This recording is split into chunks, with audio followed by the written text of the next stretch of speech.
భారత నేవీలో ఉద్యోగాలు చేస్తూ, ఆ ఉద్యోగాల్లో రిటైర్ అయిపోయాక ప్రైవేట్ కంపెనీలో పనిచేస్తూ లక్షల రూపాయల జీతాలు వస్తున్నాయి కాబట్టి, ప్రైవేటు వాణిజ్య నౌకల్లో పనిచేస్తుంటే, అట్లాంటి ఒక వాణిజ్య నౌక ద్వారా ఏదైతే ఖతార్ దగ్గరికి వెళ్ళినటువంటి ఒక బృందంలో మన వాళ్ళు 8 మంది ఉన్నారు. ఆ 8 మంది కూడా ఇజ్రాయెల్ తరపున గూఢచర్యం చేస్తున్నారంటూ వాళ్ళని ఖతార్ అరెస్ట్ చేయటం, కొన్ని రోజుల పాటు అసలు బయట ప్రపంచానికి విషయమే తెలియలేదు. 2 నెలల పాటు.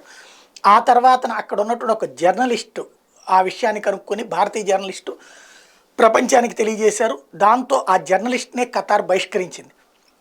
అయితే ఈ విషయం తెలియగానే భారత కాన్సులేట్ జనరల్ స్పందించి రాయబార కార్యాలయం ఖతార్ ప్రభుత్వం సంప్రదింపులు చేస్తే, కొన్ని రోజుల పాటు వాళ్ళతో మాట్లాడడానికి అవకాశం ఇవ్వలేదు. ఎందుకంటే నిఘా అన్నటువంటి ఉద్దేశం.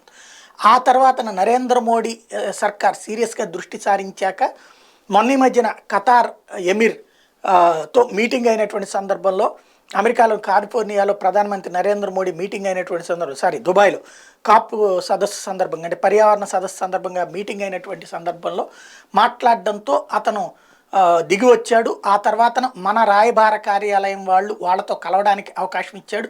ఆ పైన వాళ్ళ తరపున కోర్టులో ఆల్రెడీ వాళ్ళకి ఉరిశిక్ష కూడా వేసేసింది అక్కడ కోర్టు. ఆ ఉరిశిక్ష కంట్రోల్ చేయడానికంటూ వేసినటువంటి పిటిషన్లు, మన లాయర్ల ద్వారా వేయించినటువంటి పిటిషన్లకి అక్కడ కోర్టు స్పందించింది.